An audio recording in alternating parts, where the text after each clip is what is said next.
Welcome to EV-olution. My name is Andre Lawrence, and this is the Ioniq 5 at the Montreal Auto Show in Montreal, Quebec, Canada.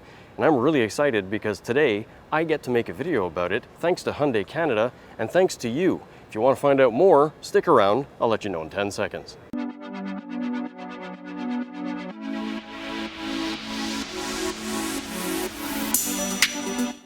That's right, thanks to many of you on Facebook who liked and commented on my comment about the Ioniq 5 on the Hyundai Canada page. They reached out to me and I now have access to the Ioniq 5 officially here at the Montreal Electric Car Show.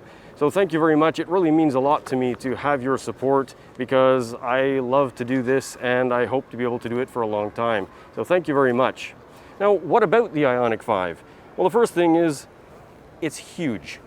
This car is way bigger than my e-niro in terms of width and length and wheelbase. It's just enormous. And I can barely get it to fit into this shot, as you can see, because I would have to put my camera even further back and then I would be this big. So it is a large car. If you're living in a small European city and looking for something that turns on a dime and parks in a small spot, I don't think this will be the car for you.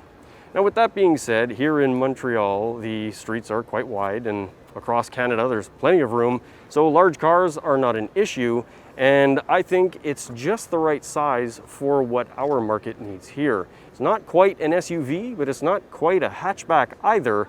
It really is a crossover utility vehicle. Now, one of the things that I noticed when I was looking at the Hyundai Canada website for the pre-order section is that there are 4 different trims. Now, you've got the entry level, which is a rear-wheel drive with the small 58 kilowatt battery. And we don't know any of the pricing yet, and we'll find out about that. And then you've got 2 other models, the preferred long range with the big battery and rear-wheel drive, and then the all-wheel drive version of that. And each of them have a little bit more stuff, but they're all very well equipped. Now, the thing that I found interesting is that if you want the version that has all of the really cool features that they talk about all over the web and on YouTube, in other words, vehicle to load, the panoramic sunroof, and all these other goodies, well, you need to get the ultimate package. Now, I don't know what the pricing is going to be, but an all-wheel drive, long-range, ultimate package Ioniq 5 is not going to be cheap. Now, what are those features? I went through all of the lists of features for the ultimate and the long-range all-wheel drive and noted the differences. So I'm just going to do a quick rundown of some of them that are different, and that's the augmented reality heads-up display. Now, that's something that a lot of people thought was really exciting, but you're going to have to shell out a lot of money to get it. Some of the other things are remote smart parking assist, highway driving assist 2. Now, Highway Driving Assist 2 is the more advanced version of the Smart Cruise Control, and it's going to be only available in the Ultimate package. All of the other models do have Smart Cruise Control, just like in the e-niro and the Ioniq and the Soul and the Kona. But if you want that extra feature where you can flip the lane change indicator and have the car kind of change its lane itself and a few other details, well, you're going to have to pay for it. Another thing that I found very interesting, the vehicle to load. If you want to be able to do 2-way charging or charge another car with your electric car, that's only available in the Ultimate package. Hands-free smart trunk, wireless device charging, Bose premium audio 8 speakers, ventilated front seats, driver's integrated memory seats. So in other words, these seats have their own memory buttons. The sliding center console is also an Ultimate only feature. The cargo cover, which I thought was a little bit ridiculous. Why would you need to spend $10,000, $15,000, $20,000 to get a cargo cover in the trunk of the car? That doesn't make sense. And the auto flush door handles. Now, these are the flush door handles on the car, and there are the manual versions on the other trims, but the Ultimate one has the handles that auto present. And there's also the power folding side mirrors. These are features that you'll only get in the Ultimate package. So if you want to have the top trim with all the goodies, you're going to have to pay. With that being said, the fact that you have to pay for the Ultimate package, you get all of the extra goodies, is going to deter some people, but that doesn't mean that the models that are below in terms of the preferred long range and the smaller battery rear-wheel drive version, doesn't mean that those don't have a lot of equipment. Yes, the extra goodies like the panoramic sunroof and the vehicle to load are going to be features that people really want in those other versions, but they still have pretty much everything that you would ever need in an electric car or in any car for that matter. Now, it's a little difficult to contain my excitement about being here, and I've only got 30 minutes with the car because the show is going to open in, well, now in about 18 minutes. So this is a very short video. I apologize if I don't get into very detailed information about what I think the interior and exterior are like. Now, like I said, the outside of this vehicle is huge, and it does make for a very spacious interior. One thing that I noticed when I got in is just how much volume of space there is. It is very, very wide open, and compared to my Niro, the center console in the Niro, as well as the dash configuration, makes it a very open feeling, but the Ioniq 5 is just that much more open and big. It's really impressive. Now, these two 12.3-inch screens have a lot of information, and there are a lot of other videos that show all the details, and I'm not going to get into it, but they do look quite nice. Now, I do have a preference for the black bezels of the EV6 and the fact that the curved screen layout is really more driver-centric. This is nice, but I wish that this secondary screen was turned in a little bit more towards me. Now, as for the huge open floor, it is quite amazing and allows for tons of legroom. And one of the complaints that my wife has in the Niro EV when she's a passenger is the design of the center console makes it so that the passenger's legs have to be tilted more to the outside of the car because the console goes that way. Now, in this particular case, you have absolutely nothing in the middle, and this console can be slid back like you've seen in many other videos, meaning that anybody can be driving spread eagle with smart cruise control. Now, I don't condone that, and please don't do it, but that just goes to show you that this thing is really, really spacious in terms of legroom. I've got the seat laid out for myself as if I was going to drive, and it's super comfortable with a huge dead pedal. Now, I'll get some B-roll of that and show it to you very shortly. All I can say, initial impressions, wow.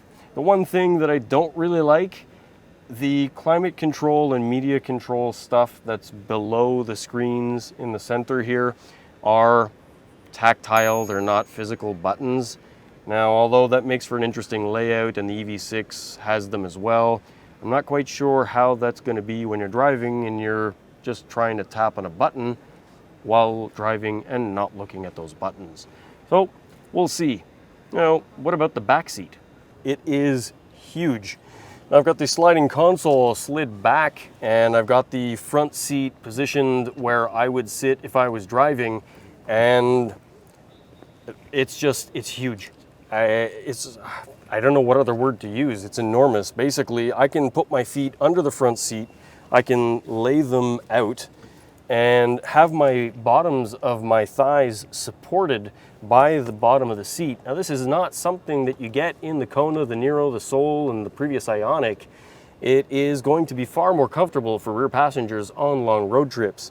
Now, you've also got the flat center floor in the back, meaning that if I slide this center console, I can basically lie down on this floor. It's crazy. That means that the person sitting in the middle isn't going to be cramped by the console like in other vehicles as well. Now, some of the details that I noticed here are the interesting choice of materials on the back portion of the seats. And I've got the privacy shades up here as well, which are in the ultimate trim. And then there's the panoramic sunroof. This is my dream feature, and I wish that the EV6 had it because that's the car that I kind of lean towards in terms of looks. But it is amazing, and I will give you some video of what it looks like. It's very Tesla-esque, but like I've mentioned in a previous video, they've one-upped Tesla by adding a sunscreen. That means that you can actually close this entire roof with a button on the roof and have one in the front and one in the back, meet in the middle, and completely close the sun out. So if you're stuck in a hot area and you don't want to have the sun beating down in your head, that's going to do the trick for you. As I mentioned earlier, I only had 30 minutes with this car. It was all done very on the fly, and I didn't have any time to really prepare by looking at things in advance for very long. So I hope you enjoyed this preview of the Ioniq 5. Hopefully I'll be getting a press car when they become available, because my name is now on the list at Hyundai Canada for press and media. And that is in part thanks to many of my viewers and subscribers who commented on the Facebook post that got Hyundai Canada's attention. So thanks again, I really do appreciate it. This is really amazing for a guy who just makes videos on YouTube and tries to help people learn about electric cars. So once again, thank you very much. It does mean a lot to me. You guys have no idea. Now with that being said, this is the Montreal Electric Car Show, and there are a ton of other electric cars here that may be of interest to you. So I'm going to walk around and give you a little preview of those. And one thing to note, Polestar Canada reached out to me and let me use one of their press cars for a week, and I'll have that this week coming. And I'll be able to make a video and give you my impressions of the Polestar 2. So if you have any questions about that, please put them in the comment section below and I'll see what I can give you as an answer. I don't have tons of information yet, but if you have any questions about the Ioniq 5, please put them in the comment section below as well, and I'll see what I can answer. Please don't ask about the price because that is very preliminary. There's no information available and Hyundai Canada is not saying a word. So you have to bug them to find out what the price is. Now, before I get around to showing you these other cars, I do have some social media that may be of interest to you. I've got Facebook and Instagram where you can check out some previews of things that are upcoming in my next videos, or some personal stuff like the long road trip that I took with my e-niro EV. My Facebook page where you can ask me questions and see news and articles. I've got my website that kind of captures everything, as well as give you links to the products that I've purchased for my car. And I've got a Ko-fi account, so if you feel like buying me a coffee on Ko-fi, and you've got a link to that as well. So let's get to what these other cars are and see if there's anything that's interesting to you. To do this walk around, I'll be using my cell phone, and I don't have a dedicated microphone for it, so I apologize if the sound is not what it should be. So behind me we've got Hyundai. Let's go have a look at what else we have here. On my right, we've got Kia, and that's this here. Now, they've only got the Soul and some plug-in hybrids. They don't have the Niro, and obviously the EV6 is not available. Let's walk down here. Toyota has a booth. They don't really have anything except for Prius, so unfortunately there's nothing real to see there. But if we look at what's in front of me, and I'll spin around and give you a shot of that. Actually, let me just turn this camera. We've got Polestar, and like you saw before, Polestar 2. There are actually a couple of Polestar 2s, and I'll show you the other one that's over here. Flow sponsored this one. Now, with that being said, let's go have a look at some of these other cars. You got Nissan on my right. Like I said, the Nissan area is not present at this show. So we've only got the Nissan Leaf, which is based on some pretty old technology, so nothing new to see there. Behind me we've got Ford. Now, Ford did bring the Mustang Mach-E. Now, the Mach-E that's behind me, it looks like it's an all-wheel drive version. Let's go have a quick look at that. And here's something interesting. You save $666 in fuel. Interesting. This is a four-wheel drive Mach-E. We'll walk over to the Audi booth. Now, the Audi booth has some very interesting cars. Now, what you'll see here is the RS e-tron GT. And I'll flip this around to show you now. This is the RS e-tron GT. Very nice car. And then they've got some plug-in hybrid stuff in the back. Now, the e-tron here in the province of Quebec has the unfortunate naming of being e-tron, and in French there's a slang term that means turd. So I don't know, Audi, you guys didn't really think that one through. What are you gonna do? So we've got Chevrolet, which has a booth with the Bolt EV and Bolt EUV. Now, they've got some EUVs here behind me. And the booth that's here is actually a dealership, which is interesting. And we've got the EUV there, and there. Much more sleek nose, a little bit Xpeng or Tesla-esque, or actually Kona. Forget Tesla, it's Kona and Xpeng. Very interesting, but I think it's much nicer than the old one. And in white, you can see it even better. Very nice. So we'll continue our walk down here to the BMW booth. They've only really got the E-Mini, which is based on some older i3 technology that's refreshed, but at least they have an electric car, unlike some other manufacturers. So here it is behind me. Now, if you are interested in test driving many of these electric cars, including some cars that are not even in the show over here, there's a booth from the Quebec Electric Car Auto Association, and they allow you to test drive an electric car. You have to have your proof of vaccination. You line up in a line right here behind me, you register, and then you get to test drive some of these cars. One thing I thought was important to mention is that here in the province of Quebec, we have the fortunate situation of having almost all renewable electricity at a very inexpensive rate. We also have the benefit of having Circuit Électrique, who manages an extensive network of charging stations, both level 2 and quick charging stations, that are all over the province. Of course, you've got Porsche, who's come here to show off the Porsche Taycan, and both cars behind me are some very interesting examples. This one I actually saw and posted a picture on Instagram. I saw it in Laval and thought that the wrap was pretty interesting. And then you've got a white one over there in the back. Now, there is something for everybody at this car show. If you want an electric golf cart, but that's huge, more like a bus. You also got some very interesting things behind me here. You've got a ProLite EV camper. As it turns out, the Dodge camper van that's there, as well as this trailer, have batteries and inverters and solar panels, and they're basically off-grid. So you can camp off-grid with power backup. One thing I missed when I came to the Audi booth a little earlier was the Q4 e-tron that I don't really have much information on, but I will do some digging. I checked the website, and there isn't information on the USA website for the battery pack, or range, or anything else. But I can always contact Audi Canada, and maybe they'll listen. One last stop is the Flow booth. I couldn't go by without showing you a little bit of video of their booth, because I actually own the Flow X5 charging station at my home. So there you go. And that's pretty much the tour of the Montreal Auto Show. There are some e-bikes and other things, but I've got some volunteer work to go do.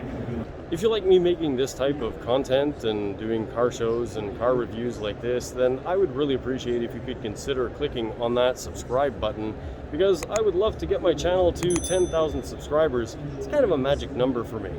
And if you like this video, please click on the thumbs up button as well.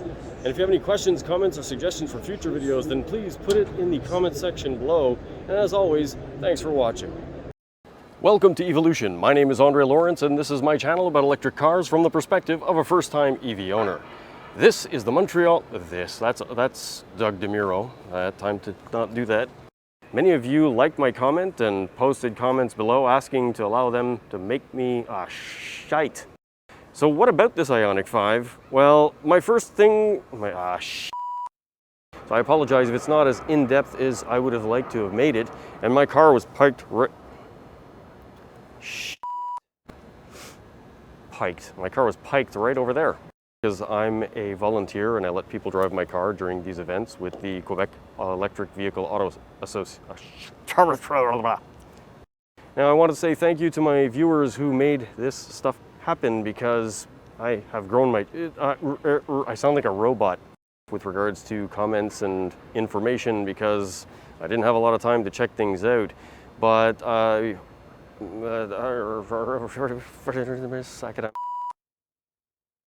now, with that being said, this is the Montreal Auto Show with a beeping Mustang Mach-E that is totally screwing up this take. That means that I've got to start over for the 4,932nd time. That's really fantastic. Where are the Ford guys?